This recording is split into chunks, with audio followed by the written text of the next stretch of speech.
The scent of crushed pine needles and ceremonial incense hung thick in the air, a nauseating combination that clung to my skin like a warning. I kept my eyes downcast, counting the intricate patterns on the marble floor, anything to avoid catching unwanted attention as the presentation ceremony continued around me. 37 tiles from where I stood to the nearest exit. I had counted them every month for 8 years. The great hall of the Northern Pack pulsed with anticipation, voices rising and falling like a tide of expectations I could never meet.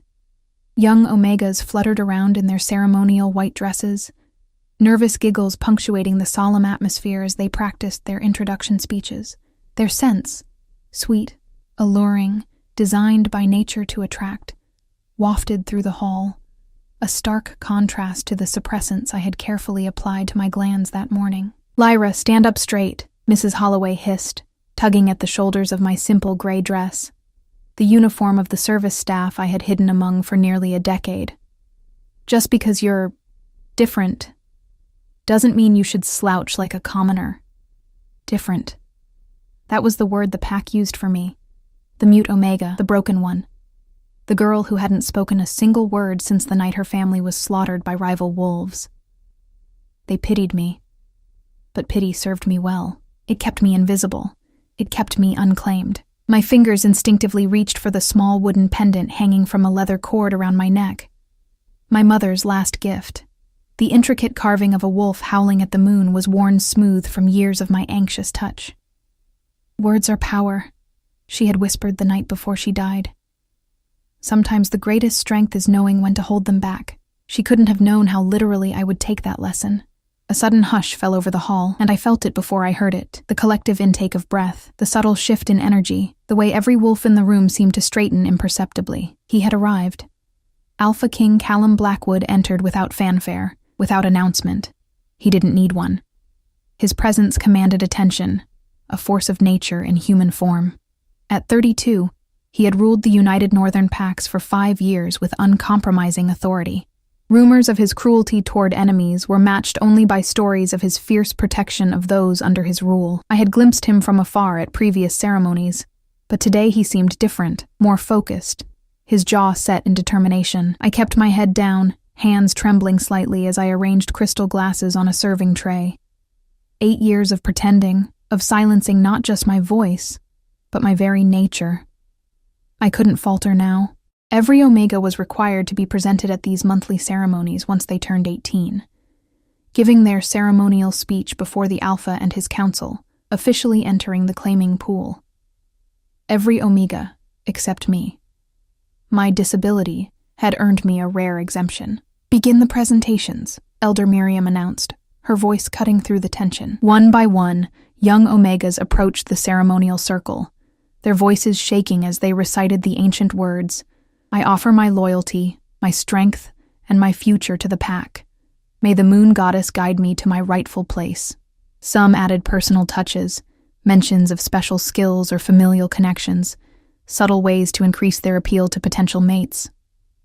I moved silently among the guests, refilling glasses, clearing plates, a ghost in a room full of predators. This was the role I had perfected, useful but unnoticed, present but overlooked. "You there?" A deep voice cut through my concentration. The water pitcher. I froze, eyes still downcast, before realizing the command was directed at me. Slowly, I approached the main table where Alpha Callum sat with his council, extending the silver pitcher toward his empty glass. This close, his scent was overwhelming. Pine forests after rain, smoke from a winter fire. Something primal and untamed that made my carefully suppressed Omega instincts stir uncomfortably. I poured with practiced precision, but as I turned to leave, his hand shot out, fingers wrapping around my wrist. The touch sent an electric current through my body, and I had to bite my tongue to prevent a gasp from escaping. "Look at me," he commanded, his voice pitched low enough that only I could hear. 8 years of survival instincts screamed at me to keep my eyes down, but the Alpha's command was impossible to resist. Slowly, I raised my gaze to meet his. His eyes were not what I expected. I had imagined cold calculation, perhaps cruel indifference. Instead, I found intensity and something that looked unsettlingly like recognition. Dark amber irises ringed with gold seemed to look past every barrier I had carefully constructed. "What's your name?" he asked, his thumb absently tracing circles on the inside of my wrist where my pulse hammered traitorously. Mrs. Holloway appeared at my side, a nervous smile plastered on her face. "Forgive her, Alpha King. This is Lyra. She works in the kitchens. She's unable to speak. Trauma. From the Western Pack massacre," something flickered across his face. Surprise. Then calculation. "The Western Pack massacre was 8 years ago." "Yes, Alpha. She hasn't spoken a word since." Poor thing. Mrs. Holloway's fake sympathy made my stomach turn. He released my wrist, but his eyes never left mine. "Interesting. And how old are you, Lyra?" Mrs. Holloway answered for me again. 26, Alpha King." His eyebrow arched slightly. 26 and unmated? Unusual for an Omega. Her condition makes her unsuitable for claiming, Elder Miriam interjected from further down the table. The council granted an exemption from the presentation ceremony. I could feel sweat beating at the nape of my neck. In 8 years, no one had ever questioned my status this directly, least of all the Alpha King himself. "Unsuitable," he repeated, the word hanging dangerously in the air between us. I don't believe I've ever met an unsuitable Omega. I took a step back, clutching the picture to my chest like a shield. "Return to your duties," he finally said, dismissing me with a slight wave of his hand. I retreated, heart pounding so loudly I was certain everyone in the hall could hear it. Something had changed. The careful invisibility I had maintained for years suddenly felt paper thin. The ceremony continued, but I could feel his eyes following me around the room. When the formal presentations ended and the social hour began, I slipped out through the servants' entrance, desperate for air that wasn't saturated with his scent. The courtyard was empty, moonlight painting the ancient stones in silver. I leaned against a pillar, allowing myself one shuddering breath after another. Just one more hour, then I could return to my small room in the servants' quarters, and the ceremony would be over for another month. "It's quite a performance," a voice said from the shadows. I whirled around, the pitcher slipping from my fingers and shattering on the stone. Alpha Callum stood at the entrance to the courtyard, his massive frame silhouetted against the light from the hall.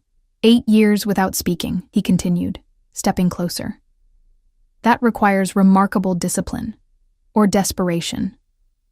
I backed away, my shoulder blades pressing against cold stone as he approached. There was nowhere to run, nowhere to hide. "The thing is," he said, now close enough that I could feel the heat radiating from his body, "I've been investigating the Western Pack massacre. Strange coincidence that the only survivor happens to be here, in my territory, hiding among my staff." His hand reached up, and I flinched, but he merely tucked a strand of hair behind my ear, the gesture incongruously gentle. "What are you hiding from, little wolf?" he whispered, his breath warm against my cheek. Or should I ask, who are you hiding from? My heart hammered against my ribs, panic clawing at my throat. I had never been this close to discovery, never been cornered so completely. "You don't have to answer now," he said, stepping back slightly. "But you will speak to me, Lyra of the Western Pack. I'm certain of it." He turned to leave, then paused, looking back over his shoulder. "Oh, and Lyra, don't even think about running. There's nowhere in my kingdom where I won't find you." As his footsteps faded, I slid down the wall, glass shards cutting into my palms as I tried to steady myself. After 8 years of careful invisibility, the Alpha King had not only seen me, he had recognized what no one else had managed to discover. My secret was unraveling, and with it, the fragile safety I had constructed, because there was one thing the Alpha King didn't know yet. I hadn't stopped speaking because of trauma from witnessing my pack's slaughter. I had stopped speaking because my voice was the reason they were killed in the first place, and if I broke my silence now, history would inevitably repeat itself. The night after the ceremony, sleep evaded me. I tossed and turned in my narrow bed, phantom echoes of the Alpha King's voice replaying in my mind. "Don't even think about running," as if I hadn't spent 8 years calculating escape routes, memorizing guard rotations, and hoarding small amounts of money. as if I hadn't been running in place this entire time. Dawn broke with cruel swiftness. I rose before the other servants, washing my face in the basin of cold water and securing my hair in a tight bun that would keep it out of the way for my kitchen duties. The wooden pendant hung heavy against my collarbone, a constant reminder of everything I had lost and everything I still stood to lose. The kitchens were already alive with activity when I arrived. Preparations for the week-long celebrations following the presentation ceremony required all hands. I slipped into my usual station, chopping vegetables with mechanical precision, the rhythmic thud of knife against cutting board, drowning out my thoughts. "Lyra?" Mrs. Holloway's voice cut through the kitchen noise. "The Alpha's office sent this for you." She held out a cream-colored envelope sealed with the royal emblem, a wolf's head surrounded by a crown of thorns. My fingers trembled as I took it, leaving damp fingerprints on the expensive paper. "Well, open it," Mrs. Holloway urged, curiosity evident in her pinched expression. I broke the seal and unfolded the single sheet of parchment inside. The handwriting was bold and slanting. "Lyra of the Western Pack. Your presence is required in my private study at noon today. This is not a request. Alpha King Callum Blackwood." Mrs. Holloway read over my shoulder, her breath catching.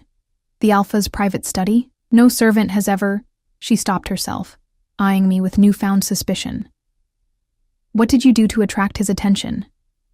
I shrugged helplessly, folding the note and tucking it into my pocket. Around us, the kitchen had gone quiet, all eyes fixed on the mute Omega who had somehow caught the Alpha King's notice. "Well, Mrs. Holloway said briskly, breaking the tension. "You can't go looking like that. Finish those carrots, then go make yourself presentable." Her eyes narrowed. "And remember your place, girl. Whatever the Alpha wants, you give him. Understand?" The implication in her words made my stomach turn. I nodded submissively, keeping my expression neutral even as panic bloomed inside me. If the Alpha King demanded answers, what would I do? 8 years of silence couldn't be broken without consequences. And if he somehow commanded me to speak, would my Omega nature force obedience to an Alpha's direct order? By 11:30, I had changed into my cleanest gray dress, scrubbed my hands raw to remove vegetable stains, and stood before the small cracked mirror in the servants' washroom. The face that looked back at me seemed thin and pale, dark circles shadowing eyes that had seen too much. I touched the scar that ran along my jawline, usually hidden by my hair, a souvenir from the night my pack was slaughtered. The path to the Alpha's private wing was unfamiliar territory. I had cleaned in most parts of the massive stone keep that served as the Northern Pack's headquarters. But the Alpha's personal quarters remained off-limits to ordinary servants. 2 guards flanked the heavy oak doors leading to his wing, their expressions impassive as I approached. "Name and business," the taller one demanded. I held out the note with its broken seal. After inspecting it, he nodded curtly and pushed open one of the doors. "Down the hall, last door on the right. He's waiting." The corridor stretched before me, longer with each step I took. The walls were lined with portraits of previous Alpha Kings, their stern faces following my progress with painted eyes that seemed to know my deception. At the final door, I paused, gathering what little courage remained. 3 quick knocks, soft against the polished wood. "Enter," came his voice from within. The room beyond was not what I expected. Instead of the opulent display of power I had imagined, the Alpha's private study was surprisingly austere. Floor-to-ceiling bookshelves lined 3 walls, filled with leather-bound volumes. A massive desk dominated the center, scattered with maps and documents. Behind it stood Alpha Callum, his broad shoulders silhouetted against a wall of windows overlooking the northern forests. "Close the door," he said without turning. I obeyed, the soft click of the latch sealing my fate. When he finally faced me, his expression was unreadable. He had changed from his ceremonial attire into a simple black shirt that stretched across his chest, the sleeves rolled up to reveal forearms corded with muscle. "Sit." He gestured to a chair across from his desk. I perched on the edge, hands folded in my lap to hide their trembling. He remained standing, studying me with unsettling intensity. "Do you know why I've called you here?" I shook my head slightly, eyes downcast. "Look at me when I'm speaking to you," he commanded, and my gaze snapped up automatically, my Omega instincts responding to the Alpha tone. "That's better." He circled the desk slowly, like a predator considering its prey. I've been Alpha King for 5 years, and in that time, I've made it my business to know every wolf under my protection. Especially, he paused, those with unusual circumstances. Stopping directly in front of me, he leaned against the desk, arms crossed. The Western Pack Massacre. Officially, there were no survivors. Yet here you are. My pulse quickened. If he knew that much, what else had he discovered? I've had the records brought from the archives, he continued, reaching behind him to pick up a weathered folder. Fascinating reading. The entire pack slaughtered in one night. 74 wolves killed, including Alpha Darius and his mate. Their bodies were found in the pack house, throats torn out. His eyes never left mine as he spoke the gruesome details, but their youngest daughter was never found. He tossed the folder onto the desk, photos spilling out, charred remains of buildings, bodies covered with sheets, faces I had tried for 8 years to forget. That daughter would be 26 now, he said softly. Your age, Lyra, if that is your real name. I stared at the photos, memories crashing over me in violent waves. The metallic scent of blood, screams echoing through the night. My mother pushing me toward the hidden cellar door. Run, she had whispered. Don't make a sound. Don't ever let them hear your voice. The curious thing, Alpha Callum continued, is that the official report cites an unidentified Omega as the catalyst for the attack. Apparently, this Omega possessed a rare vocal gift, a voice that could compel obedience, even from Alphas. He tilted his head, studying my reaction. A voice so dangerous that rival packs would kill to possess it, or to destroy it. My nails dug crescents into my palms. How had he pieced together this much? The truth about my voice had been the Western Pack's most closely guarded secret. Your hands are bleeding, he observed. I looked down to see small crimson half-moons where my nails had broken skin. Without warning, he knelt before me, taking my hands in his much larger ones. The contact sent a jolt through my system. An Alpha touching an Omega was never casual, never without meaning. His thumbs brushed over the small wounds, his touch surprisingly gentle for someone with such destructive power. What I can't figure out, he said, his voice dropping to a near whisper, is why you're still hiding. The wolves who attacked your pack are long dead. I made sure of that when I took the throne. My eyes widened at this revelation. The rival Alpha who had orchestrated the massacre. Dead. You're safe in my territory, Lyra. No one would dare touch what belongs to me. His words carried a possessive edge that made my Omega instincts both sing and shrink. I pulled my hands from his grasp, standing abruptly. Belong to him? I had spent 8 years ensuring I belonged to no one. He rose to his full height, towering over me. You still don't trust me. It wasn't a question.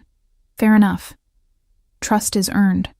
He stepped back, giving me space. But I need to know what I'm protecting. If your voice is truly what the legends suggest, it could be either a powerful asset or a dangerous liability to my pack. I shook my head vehemently. My voice was neither. It was a curse, one that had cost my entire pack their lives. You can't remain silent forever, little wolf, he said, his tone softening. Sooner or later you'll have to make a choice. Speak to me willingly or... The unspoken threat hung between us. An Alpha could command an Omega, could force obedience through their biological connection. He could make me speak if he truly wished it. As if reading my thoughts, he smiled grimly. I won't force you.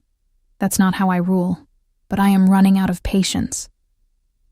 A knock at the door interrupted whatever he might have said next. Enter, he called, his eyes still locked with mine. A young beta stepped in, looking nervous. Forgive the interruption, Alpha King, but the delegation from the Eastern Pack has arrived early. They're waiting in the Great Hall.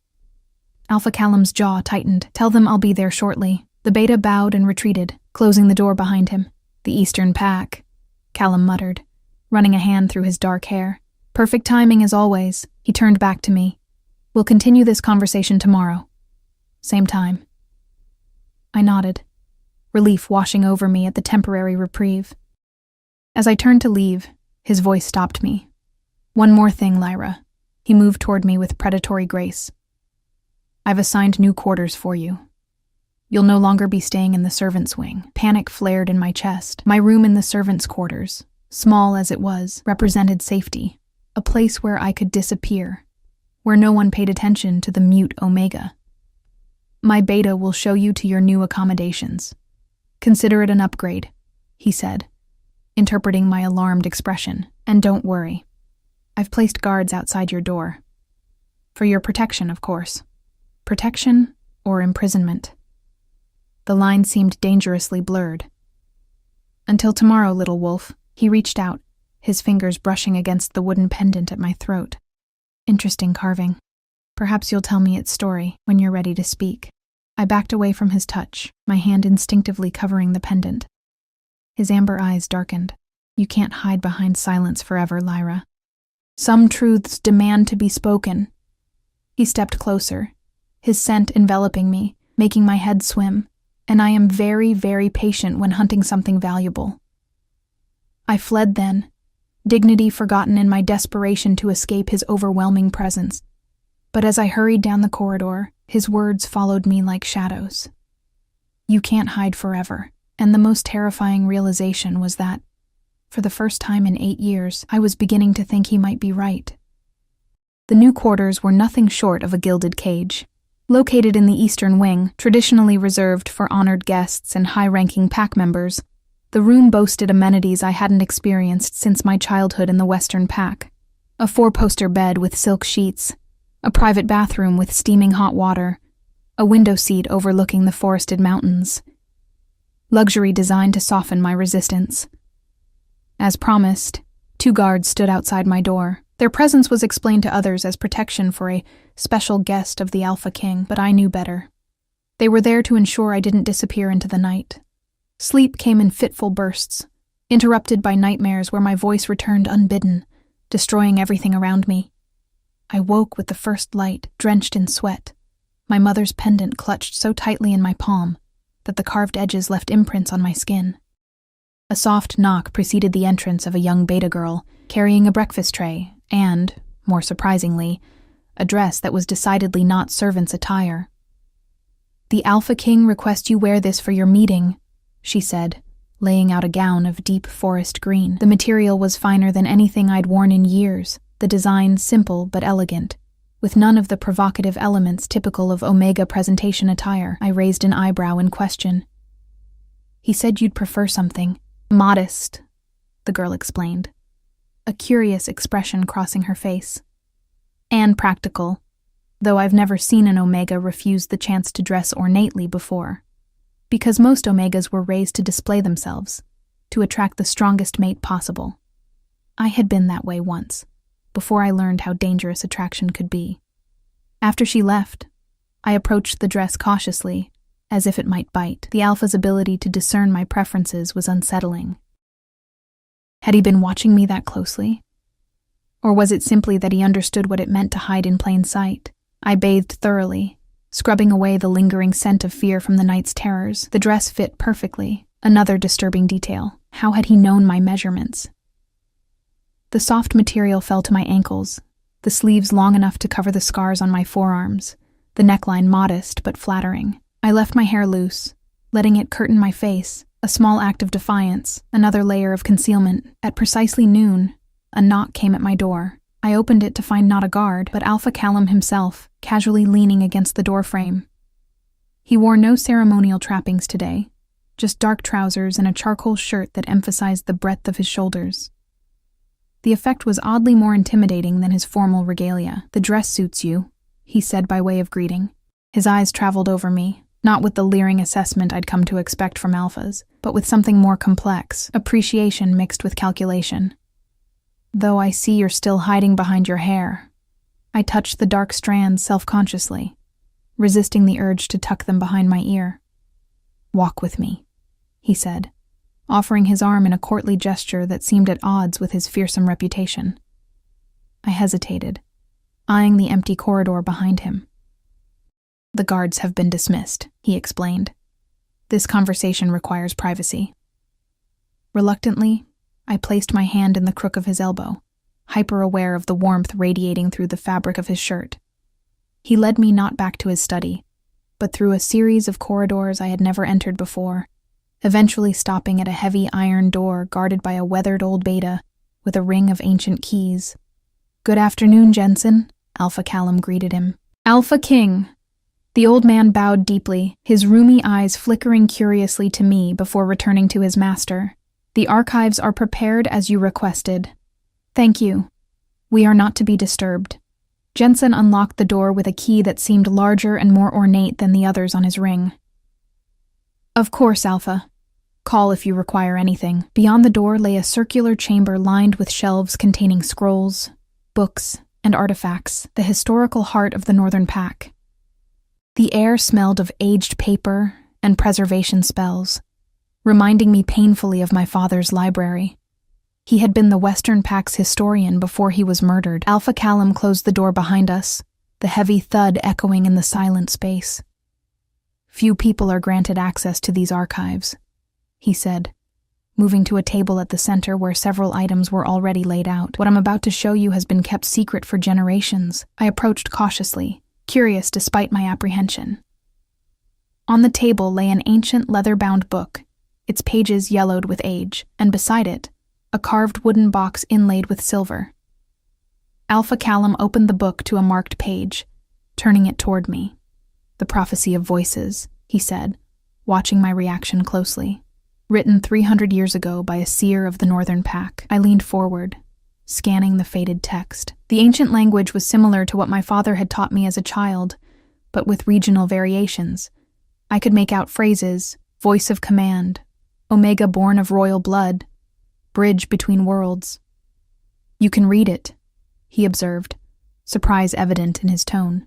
"The old language isn't commonly taught anymore, especially not to Omegas," I shrugged, offering no explanation. "The prophecy speaks of an Omega with a voice that can compel truth, inspire loyalty, and command even the strongest Alpha," he continued.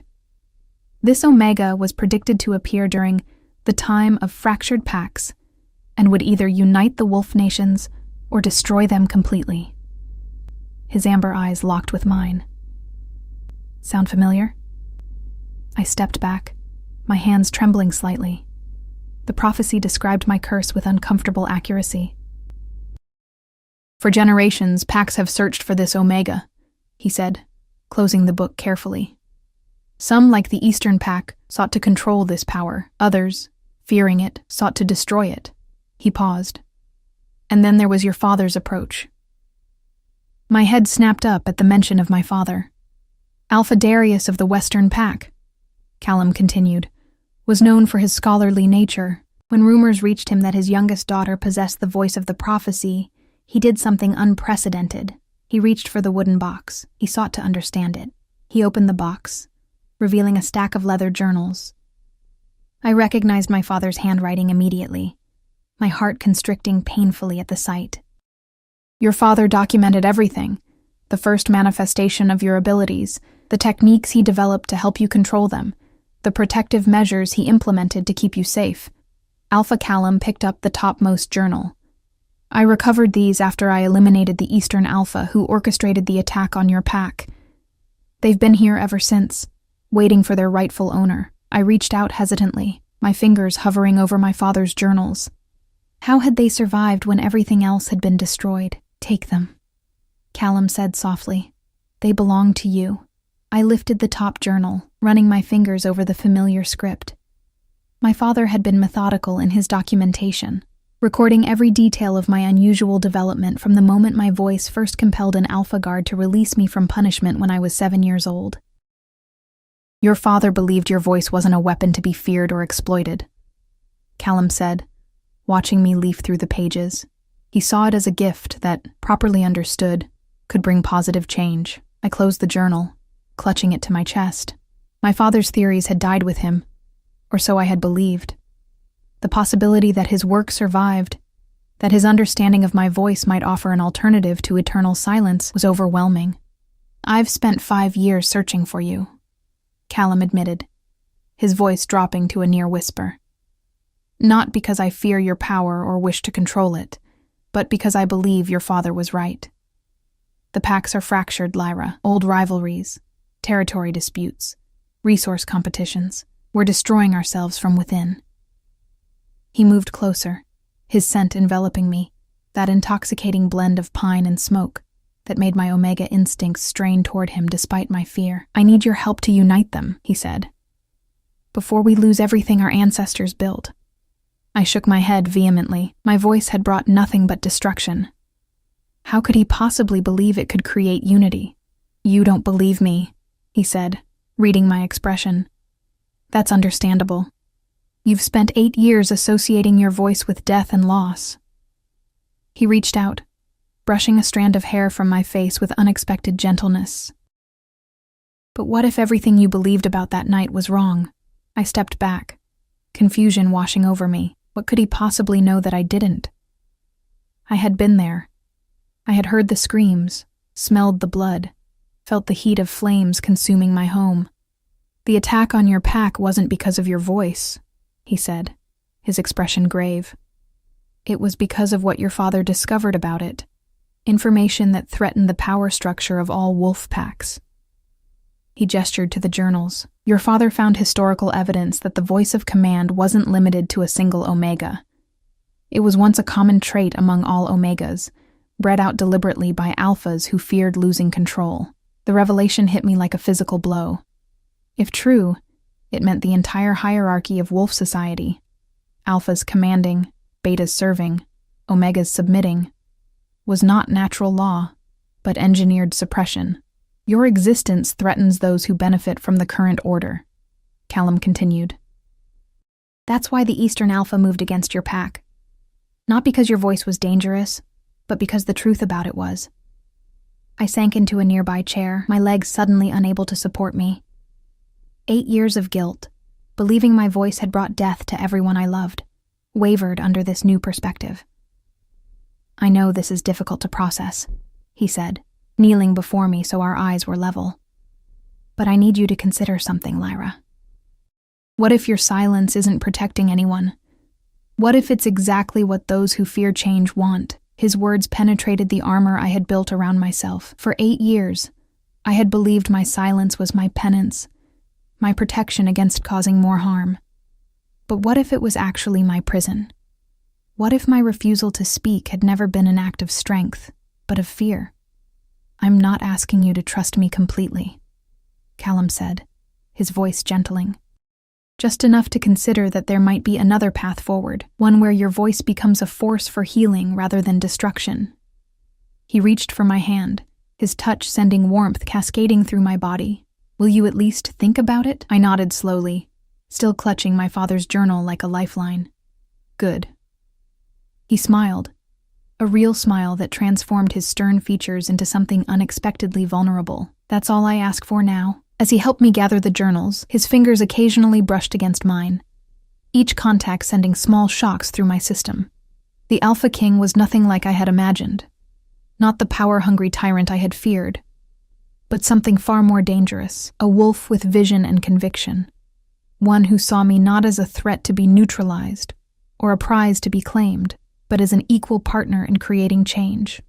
One more thing, he said as we prepared to leave the archives. The Eastern Pact delegation is here to discuss a potential alliance.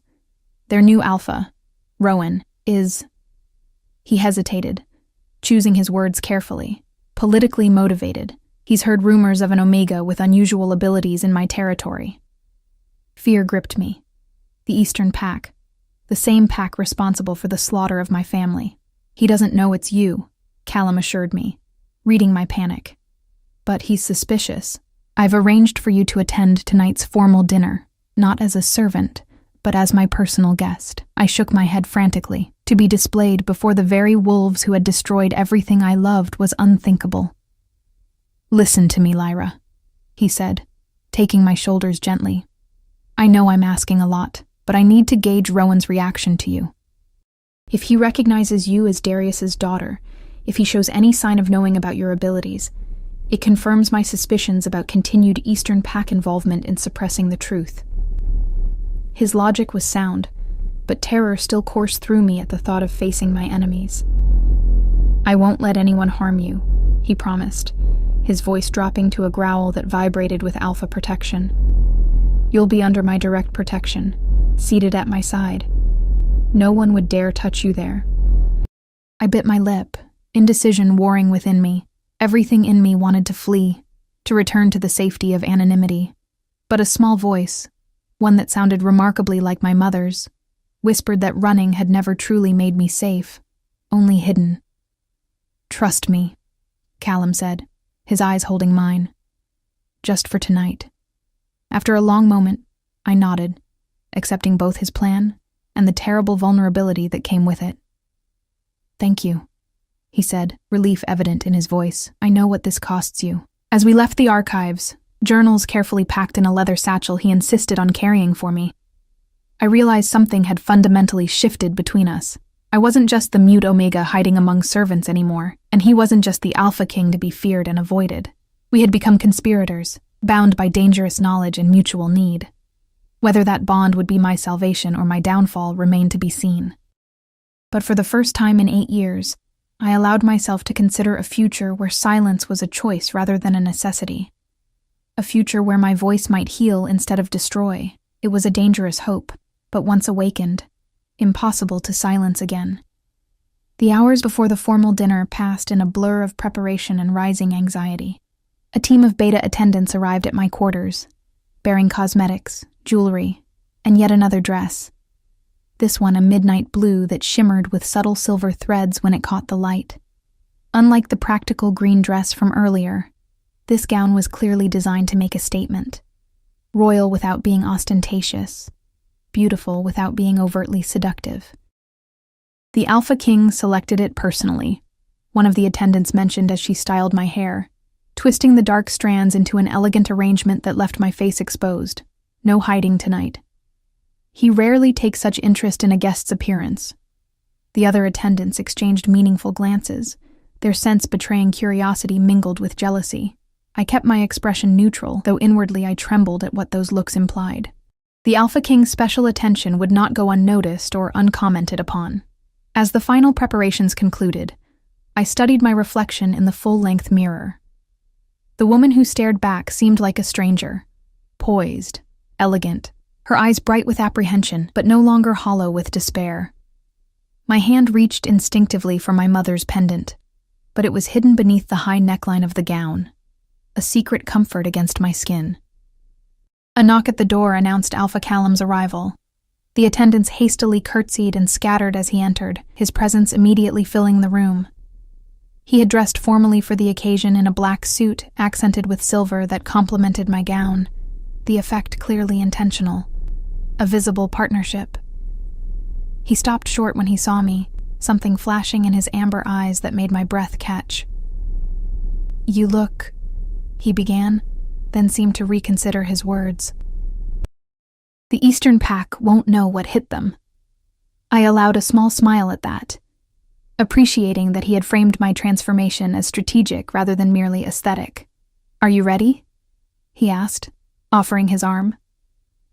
I hesitated, then nodded, placing my hand on his forearm. His muscles tensed beneath my touch, a reminder of the raw power contained within his controlled exterior. "Remember," he said as we moved toward the door, "you're under my protection tonight.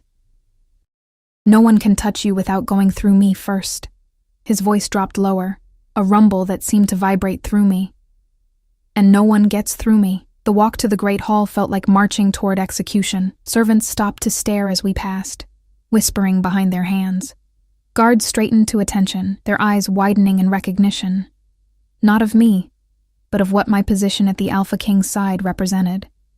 At the massive double doors leading to the Great Hall, Callum paused, turning to face me. "One last thing," he said, reaching into his pocket. "I had this made for you." He withdrew a delicate silver chain with a small pendant, a wolf carved from moonstone, its form echoing the wooden one from my mother but wrought in precious materials. "May I?" he asked, holding it up. I nodded, turning so he could fasten it around my neck. His fingers brushed the sensitive skin at my nape, sending shivers down my spine. The moonstone wolf settled just below my collarbone, catching the light with each breath. A reminder, he said softly, that you are not alone anymore. Before I could process the emotions his gesture evoked, the doors swung open, and we were announced to the waiting crowd. Alpha King Callum Blackwood of the Northern United Pax, the herald proclaimed, and his honored guest, Lady Lyra. The title startled me. Lady Lyra, not Lyra the servant, not Lyra the mute Omega. The fabricated status was another layer of protection, I realized, another piece of Callum's strategy. The great hall fell silent as we entered, hundreds of eyes turning to assess this unexpected development. I kept my chin high, my expression carefully composed, despite the hurricane of anxiety whirling inside me. Callum's hand covered mine where it rested on his arm, a subtle reminder of his presence. We proceeded to the high table positioned on a dais at the far end of the hall. Seated there already were the visiting dignitaries, 5 wolves whose scents marked them as Eastern Pack. My steps faltered slightly as we approached, old terrors threatening to overwhelm my composure. Callum's hand tightened over mine. "I'm right here," he murmured, so softly only I could hear. At the center of the Eastern delegation sat Alpha Rowan, younger than I expected, perhaps 35, with sharp features and calculating green eyes that assessed me with undisguised interest as we approached. His scent carried notes of clove and something metallic, like blood. "Alpha Callum," he greeted, rising from his seat. "You've been holding out on us. When you mentioned a special guest, we had no idea you'd been hiding such a treasure in your territory." The possessive edge in his voice made my skin crawl, but I maintained my placid expression, my eyes slightly downcast in the traditional Omega greeting posture. "Lady Lyra is not a treasure to be hidden or displayed," Callum replied, his tone pleasant but undercut with steel. "She is an honored advisor and under my personal protection." Advisor. The fabrication surprised me, but I kept my reaction hidden, allowing Callum to seat me to his right, the position of highest honor. "An advisor?" Alpha Rowan's eyebrow arched skeptically. "How progressive of you to value an Omega's counsel so highly." His gaze shifted to me, assessing. "And a mute one at that. The rumors have reached even our territory." "Lady Lyra communicates quite effectively when she chooses," Callum replied smoothly. "Her silence is selective, not limiting. The implication that I chose when to speak rather than couldn't speak at all was a dangerous gamble." I shot Callum a warning glance, which he answered with an almost imperceptible nod. He knew exactly what he was doing, baiting Rowan, watching for reactions that might reveal knowledge of my true identity. "Fascinating," Rowan murmured, his focus intensifying. "She reminds me of someone, an old ally of my predecessor. Alpha Darius of the Western Pack had a daughter with similar coloring." My heart stuttered, but I kept my breathing even, reaching for my water goblet to hide the slight tremor in my hands. "The Western Pack was decimated 8 years ago," Callum observed, signaling for the first course to be served. "A tragedy still shrouded in mystery." "Indeed," Rowan agreed, his eyes never leaving my face. "Though some say it was necessary preventative action." "Preventative?" Callum's voice remained conversational, but I felt him tense beside me. What threat could an entire pack of women and children have posed? Rowan smiled thinly. "Sometimes the greatest threats come in the most unassuming packages." His gaze flicked to me again. "Wouldn't you agree, Lady Lyra?" I offered a non-committal smile in response, but internally my thoughts raced. He knew. Perhaps not with certainty, but he suspected my identity and what it meant.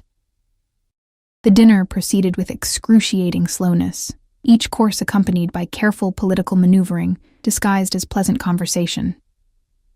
Throughout it all, Rowan watched me, his predatory attention barely concealed behind diplomatic pleasantries. Midway through the main course, he leaned forward, addressing me directly. "I'm curious, Lady Lyra, how did you come to advise Alpha Callum? It's such an unusual position for an Omega." Callum began to answer for me, but Rowan raised his hand. "I'd like to hear from the lady herself."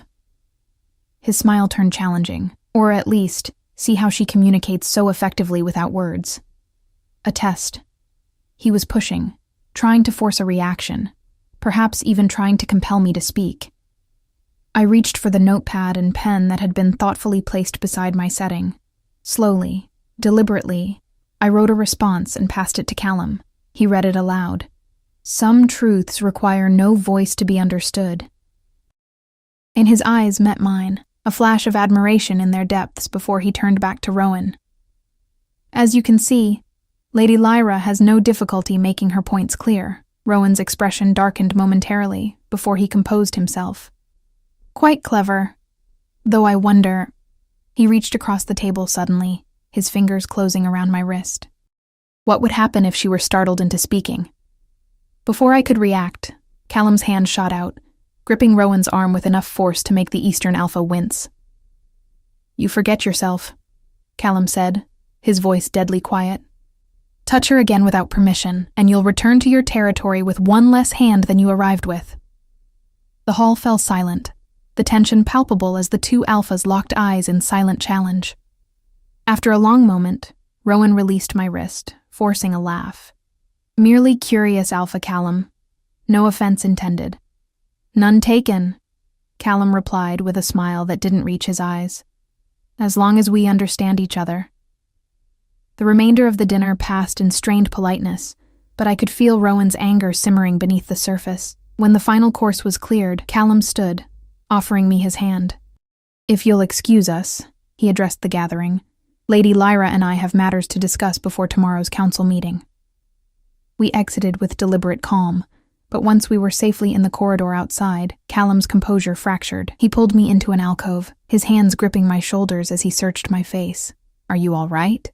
he asked, concern evident in his furrowed brow. I nodded, though my heart still raced from the confrontation. "He knows," Callum said grimly. "Not everything, perhaps, but enough to be dangerous." His jaw clenched. "I should never have exposed you to this." I shook my head, reaching up to touch his face, a gesture of reassurance that surprised us both. His eyes widened slightly at the contact, his breath catching. "Lyra," he began, then stopped as footsteps approached. One of his beta guards appeared, looking apologetic for the interruption. "Alpha King, forgive me, but there's been an incident. The Eastern delegation's guards are arguing with ours over security protocols for tomorrow's meeting." Callum growled in frustration. "I'll handle it. Escort Lady Lyra to her quarters and double the guard. No one enters without my explicit permission." The beta bowed. "Yes, Alpha." Callum turned back to me. "Wait for me. We need to talk. About Rowan. About your safety." He hesitated. "About us." Us. The word hung in the air between us, laden with implications neither of us had been ready to acknowledge until now. I nodded, suddenly unable to meet his gaze. "I won't be long," he promised, then strode away, his posture rigid with barely contained fury. The beta guard led me through a series of back corridors designed to avoid the main halls where guests might linger. Despite the precaution, we turned a corner and found ourselves face to face with Alpha Rowan and two of his guards. "Lady Lyra?" he greeted, his smile not reaching his cold green eyes. What a fortunate encounter. I was hoping for a private word. The beta beside me stepped forward protectively. "The Alpha King has ordered Lady Lyra to her quarters. Any discussions can wait until tomorrow." Of course, Rowan said smoothly. "Just one small matter that can't wait." He gestured dismissively to the beta. "Leave us." "I cannot, Alpha Rowan. My orders were given by your Alpha, not mine." Rowan cut in, his voice suddenly resonating with Alpha command. "Leave. Us, now."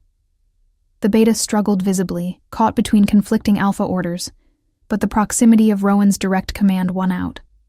With an apologetic glance at me, he backed away, leaving me alone with Rowan and his men. "Finally," Rowan said, his pleasant mask dropping. "The mysterious Lady Lyra." He circled me slowly, like a predator assessing its prey.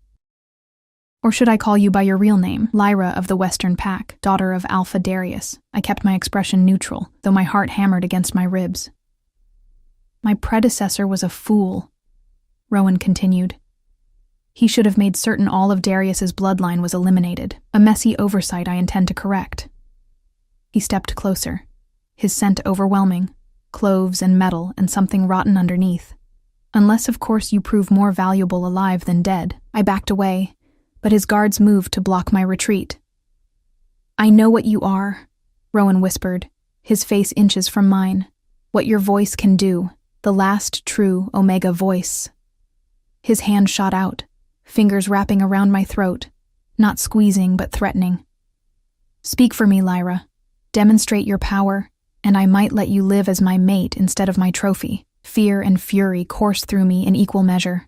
8 years of hiding, of silence, of believing my voice was a curse that had destroyed everything I loved. And here stood living proof that the destruction had never been my fault at all. It had been wolves like Rowan, afraid of losing their power, willing to slaughter innocents to maintain the hierarchy that benefited them. My father's journals flashed through my mind, his careful documentation proving that what made me special had once been the birthright of all Omegas, bred out through generations of controlled mating. Rowan's fingers tightened slightly. Speak, he commanded. Something shifted inside me, not submission to his command, but the shattering of chains I had placed on myself. My voice wasn't a curse. It was my birthright, my power, my truth. I met his eyes directly, no longer cowering, and opened my mouth. Let me go.